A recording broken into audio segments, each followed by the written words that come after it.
Hi, I'm Anna, and this is a mobility flow. Thanks for joining me today.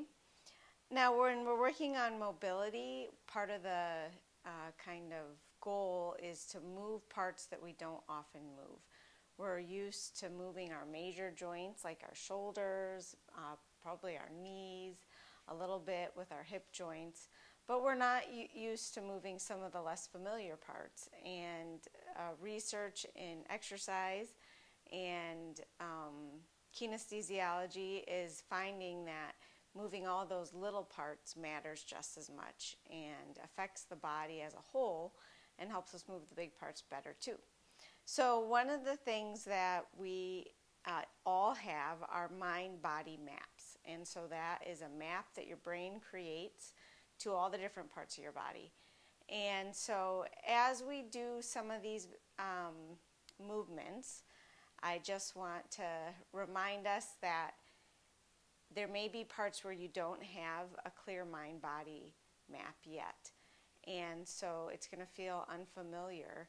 And part of our goal here is to write a map. And so practice makes perfect, or at least more better. And we can work on writing those maps together. So there's a few things that are useful to use. You don't have to have them for this, but they will come in handy. One is, this is called a half dome. A lot of people are familiar with like a roller, which would also work, but the half dome gives you less of a ramp and can be useful. If you don't have a half dome, you can also roll up a towel or a blanket even to give yourself some height, because we're going to be stepping on this a lot with your feet. Another useful thing is a tennis ball, a racket ball, or this is a foot mobility ball, and we're going to roll our feet on it. And so just having one of these around that's easy to grab. A yoga block. If you don't have that, again, it's okay. We can certainly do without it, and I'll show you how. You also may want a pillow or a blanket, especially if you're sensitive on the floor with joints in your knees.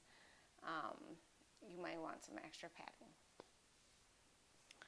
So to begin, you're going to put your brain in your toes. So you're going to think about your feet, bring your awareness to your feet, and lift your toes and spread them apart as far as you can, and then put them back down. Now, maybe nothing happened. That's okay. The first few times I did it, not much happened either. So you are doing work by trying to do it. So lift the toes, spread them out as far as possible, and lay them back down. And then see if you can lift only your big toes. So lift maybe your right big toe, then your left big toe. And then see if you can lift each toe beyond that individually, or even see if you can feel each toe and move it at all. You want to go all the way down your foot, trying to lift each toe off the ground separately. A lot of people can lift their big toe and then lift all four toes, kind of like a panel. And that's good practice too, but we do want to try and lift each one at a time.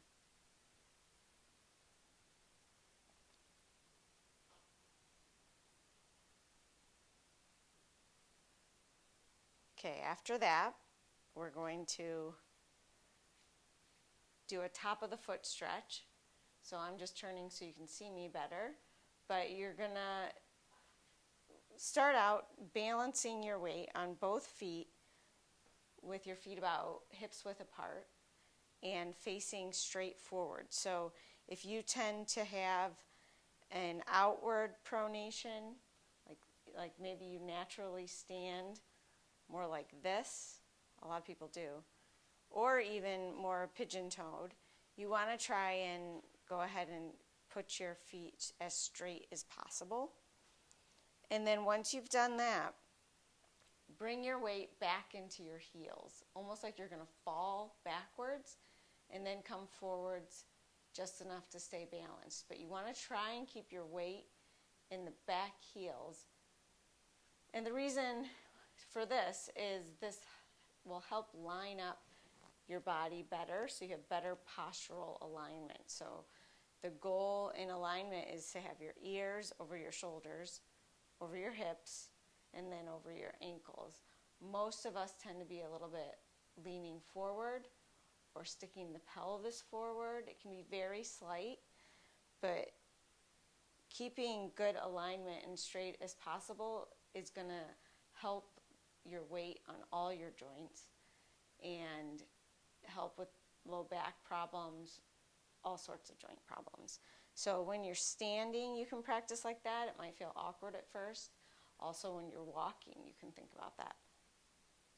So once you've got your alignment, you're going to transfer your weight to your left foot and just place your right foot behind you like that. And give a good stretch in the top of the foot. Now be careful and think about what you did with your weight. Did you lean forward in order to do that? Is your weight more in your toes now? Try to keep your weight in your heel. And then just gently bring a stretch to that foot. Also, as you stretch the top of the foot, try to keep your foot as straight as possible and not kind of splay out or in one way or the other.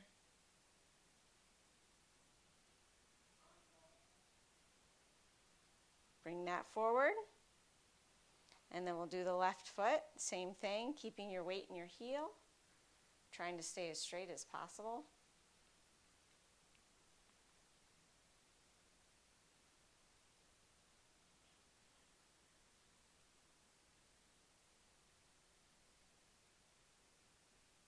Once you've stretched that, we're going to do the toes again. So most of us aren't used to moving our feet very much, and there's problems all the way up the chain for not doing that. So this mobility work is really weird at first, but it makes a big difference. So spread your toes out as much as you can, or get the feeling of spreading your toes. And then we're going to, again, try to lift and wiggle. Maybe just lift all your toes and wiggle them. And then try to lift each toe individually.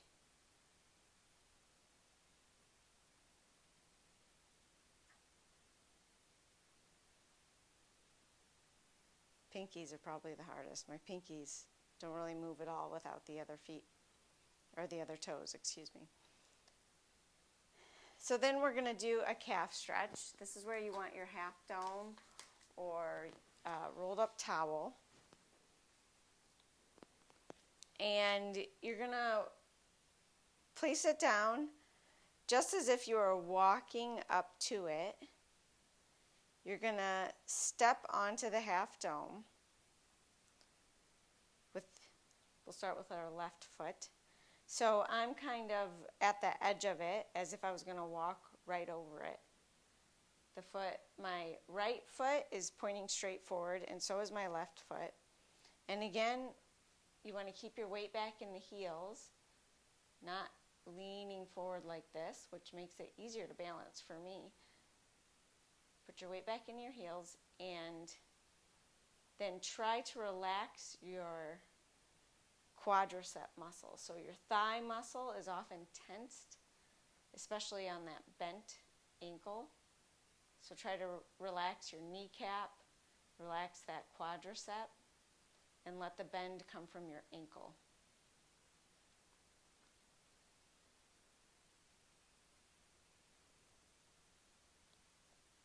This is an important mobility exercise for improving gait.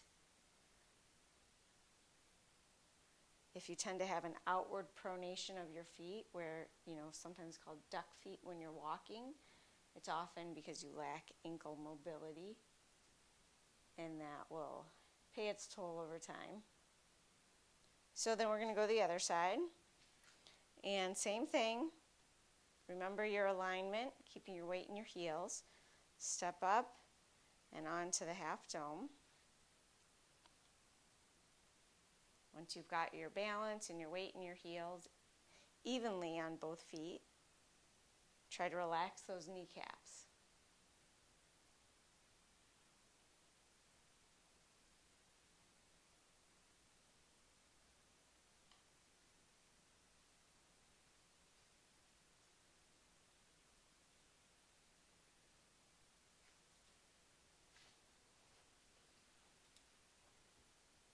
Now after that, once again, spread your toes out wide, lift and wiggle your toes.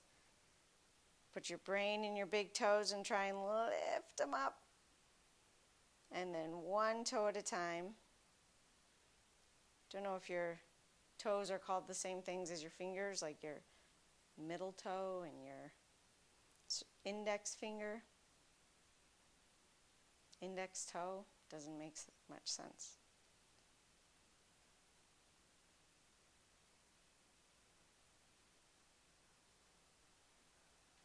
Okay, now calf stretch number 2.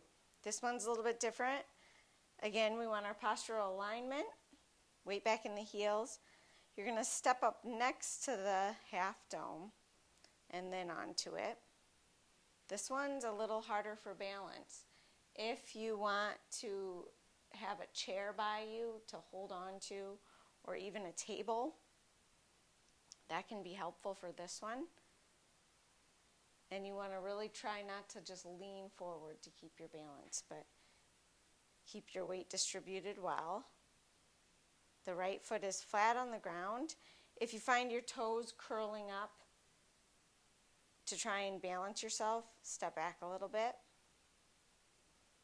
And put a bend in the left knee to do this one. And then again, relax those quadriceps.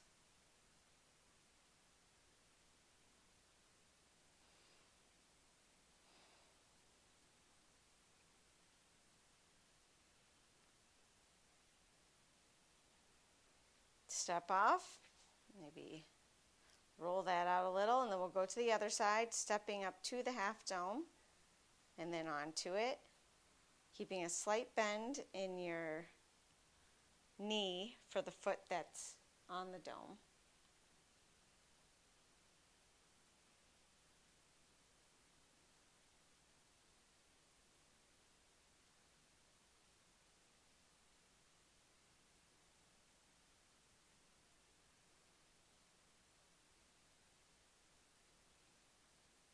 Off. One more time. We're going to spread our toes wide. Lift them individually. Maybe go backwards this time. See if you can lift your pinky toes. Lift the toe next to it. And so on. It's very hard.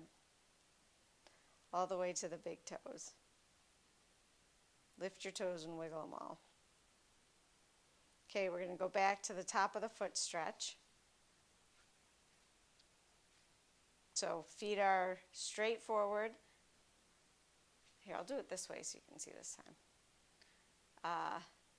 Standing about hips width apart. Simply placing the top of your toes behind you. Trying to keep your weight even still between both legs. If this is hard for balance too, or any time, feel free to grab a chair or a table. And then we'll go to the other side. Stretch the top of the foot.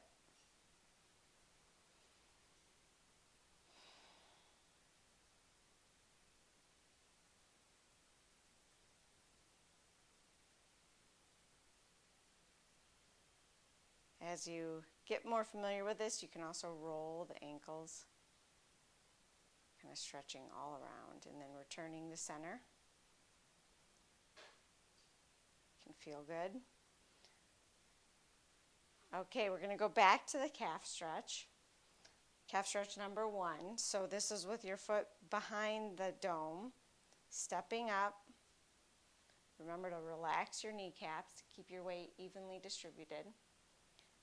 Well, this gets boring pretty fast to me. So we're going to add in some neck stretches while we're doing this. So make sure your alignment is right and you're keeping that. And then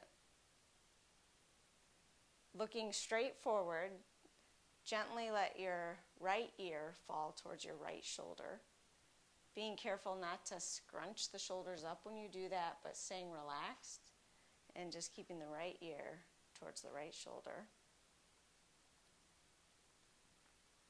And then you're going to bring your chin towards your right shoulder and then kind of raise it up. So you're drawing a slanted line with your chin, keeping your ear over your shoulder.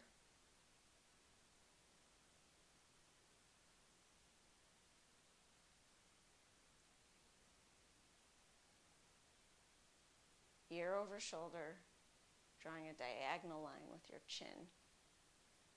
Remembering to relax those kneecaps and keep your weight behind you. Oh, look, I'm leaning forward the whole time.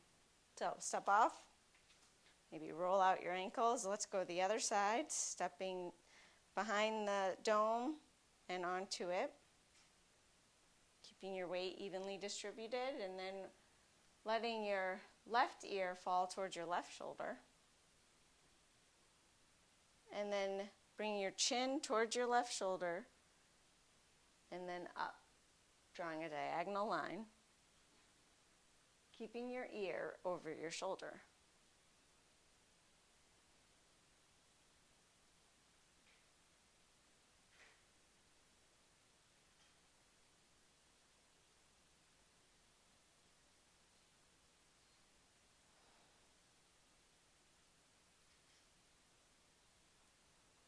Step off. Let's roll the ankles out. And then we're going to do calf stretch number 2. So I'm going to turn this way. Just see another view. So stepping up to the half dome, and next to it, you're going to then step on with your other foot. Put a slight bend in the knee of your left leg, or the leg with the bent ankle. The other leg is more straight. Relax those kneecaps. Keep your weight back in your heels and even on both feet. So now we'll add more to this one since it gets a little boring. So it's also great to bring mobility to the thoracic spine, which is kind of the upper section of your back between your shoulder blades. Most of us tend to rotate a lot in our lower back, which actually we have less mobility there, so it puts a lot of strain on it. Bringing mobility into the upper back can take a lot of pressure off the low back. So one way to do that is, as you're keeping your pelvis and body forward, you're going to reach to this is my left side, so maybe reach to the side of the leg you're doing. Almost like your ribs are the lid of a jar. So your hips are the bottom of the jar, your ribs are the lid. You're turning just the ribs, just the rib cage. Reaching your arm out, and then reaching the other arm behind you if you're able.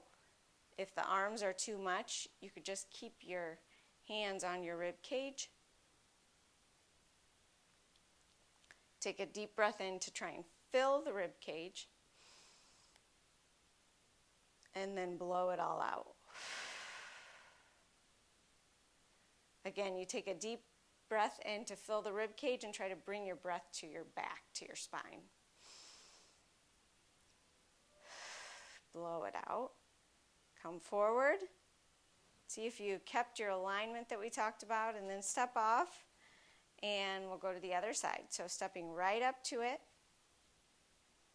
onto the dome, slight bend in your right knee now. The other leg is straight but not locked. And then we're going to, again, put your hands on your rib cage, and like the lid of a jar, turn to the other side. kind of extending through your whole midsection. And then add arms. If you'd like, you can reach the left arm to the other side. And then take a deep breath in to fill the rib cage. And out. Deep breath in. And out. The breathing is an important part too. It actually produces mobility from the inside instead of usually as we're working on the outside. So then step off. And we're going to go back to the top of the foot stretch. So distribute your weight evenly and in your heels. Go ahead and step back. This time, let's try to kind of roll that out as much as you can. Good for the ankle and the top of the foot.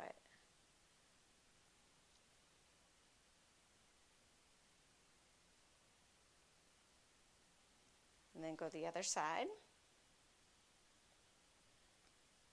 Now, of course, you can do this broken up throughout the day, so you don't have to take this big chunk of time. These exercises are perfect if you're working at a desk. Get up, do the top of the foot stretch. 15 minutes later, do your half dome stretches.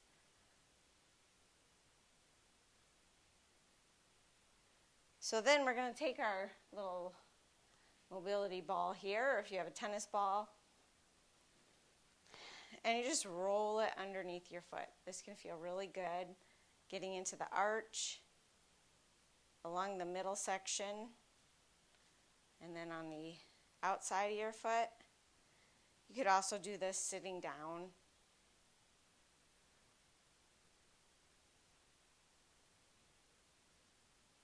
We ask a lot out of our feet, but we don't give them much attention. So go to the other side.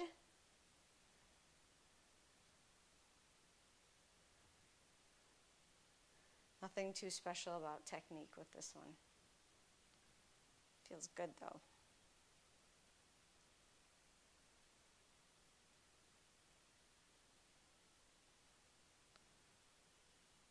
And you can do that for a lot longer. Even watching TV, just get it under your feet and roll around for 5 minutes on each foot or whatever feels good.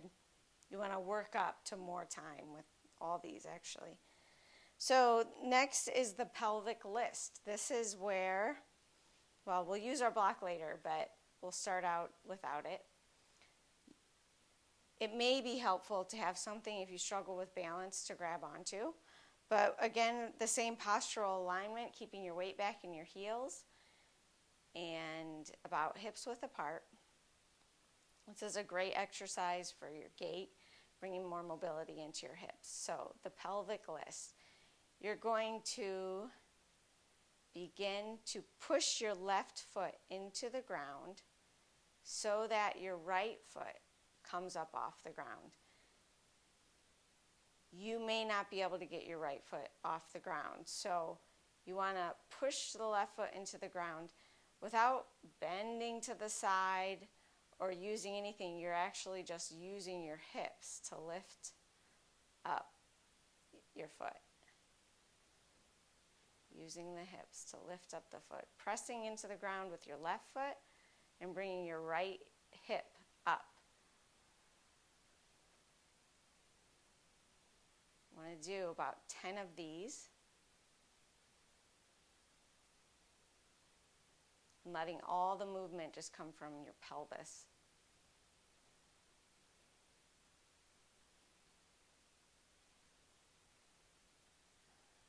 Okay, and then we go to the other side. Kind of maybe shake it out. And then pressing your right foot into the ground so that your left foot comes up.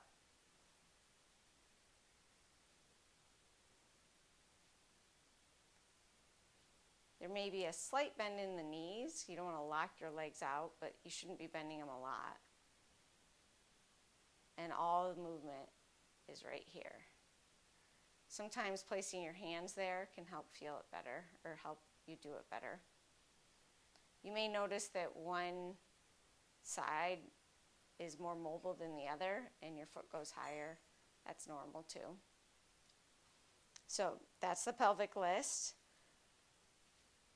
And then we're going to, one more time, do the top of the foot stretch.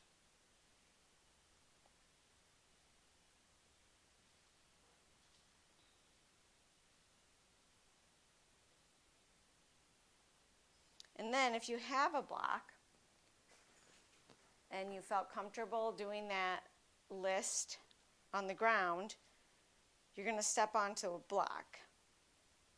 If you don't have a block and you want to try something, you could stack up books just as easily. And then you're going to do the list on the block. So again, letting all the movement come from the pelvis. Try not to twist. One way to get my leg up would be to twist my hips, but you want to just stay straight, going up and down.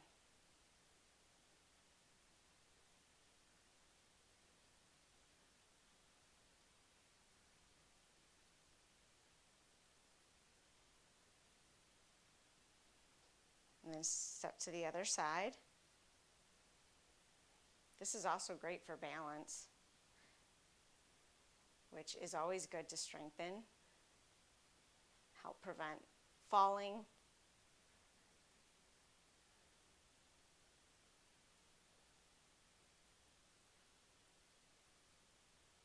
Again, try to do about 10 on each side.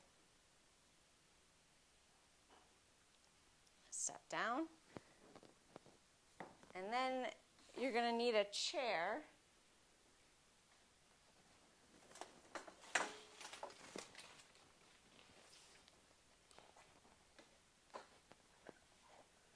And we're going to work on squatting. So if you're comfortable with squatting already, you don't need the chair, but it can kind of give a good goal of getting down to the chair. So maybe at first you even sit all the way down and get back up without using your hands. And then just squat to the chair, try to hover over it. And we do about 10 of those if you can, or do as many as you feel comfortable doing. The goal is to eventually be able to go further than the chair. Again, for squatting, the same postural things are true. You want to keep your weight back in your heels. You don't want to lean forward. But with your weight back in the heels, you stick your butt out and back. Keep it in the heels the whole time. So then, as you work at that and improve, you want to see how low you can go and then try to get back up. You could even use the block. Once you feel like you've mastered the chair, you could do the block at different levels and try to go down to the block and then just tap it and come back up.